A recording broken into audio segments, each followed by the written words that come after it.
Alhamdulillah, syukur pada Allah Subhanahu Wa Taala. Hari ini sempena dengan hari jururawat dan hari guru bulan 5, kami ambil keputusan untuk nak bercuti ke luar negara.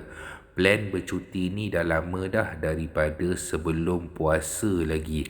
Jadi kami decide untuk pergi ke Uzbekistan. Uzbekistan kami naik Batik Airways. Sebab apa? Sebab lebih mudah dan dia direct flight sahaja. Check-in pun kita ambil yang automatic sahaja. Okey.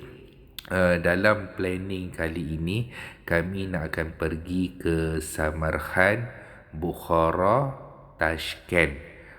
Cuma kami punya flight ini akan menuju ke Tashkent selama 7 jam.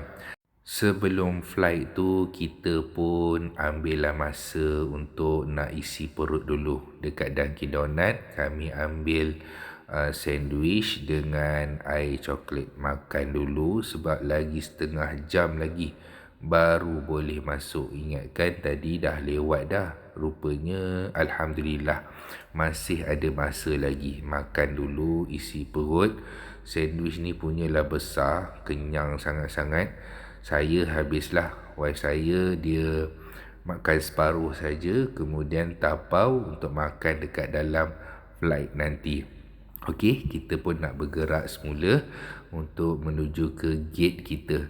Okey, gate kita ni kena turun escalator. Okey, dah lah turun escalator, kita kena naik bas pula. Ini pengalaman pertama naik bas shuttle ni, kemudian dia bawa kita sampai dekat kapal terbang yang kita nak naik tu. Agak tinggi jugalah. Tengok tu. Kena dokong sikit. Okey. Dia punya penerbangan ni asalnya penerbangan kapal yang besar, tapi lepas dah naik tu dia tukar kecil sikit, mungkin passenger tak ramai. Sebelum tu okey, kita ambil berkat dulu, tapping dulu. Okey, baru kita masuk. Dulu-dulu semangatlah nak ambil seat sebelah tingkap. Sekarang ni tak kisah dah. Kita pilih je seat yang mana-mana, asalkan selesa. Yang penting tujuan dia untuk kita santai-santai dan menikmati percutian kita. Tak kisahlah walaupun ada macam-macam dugaan, tapi kita cuba jalani dengan baik. Apa-apa solat jangan tinggal, okey? Lepas solat ni kita ada makanan sebenarnya.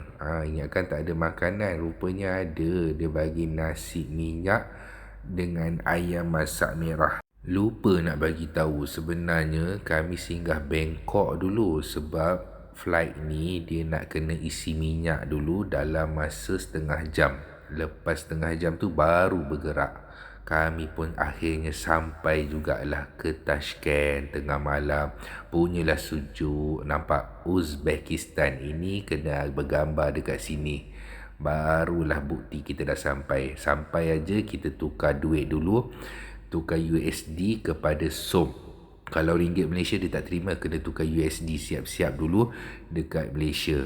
Kemudian guna saja apps untuk kita ambil kenderaan. Ni kita punya driver, dia naik Chevrolet ni macam Grab driver lah dekat Malaysia tu. Guna apps dia aja. Dia punya kereta ni sebelah kiri. Sampai je hotel Tashkent Corner, kita terus check in. Alhamdulillah, suara pun tak ada, badan pun dah terlalu penat. Alhamdulillah, sekali lagi kita dapat katil bilik yang cukup selesa. Kita kena rehat sebab esok pagi kita nak naik train. Jom rehat,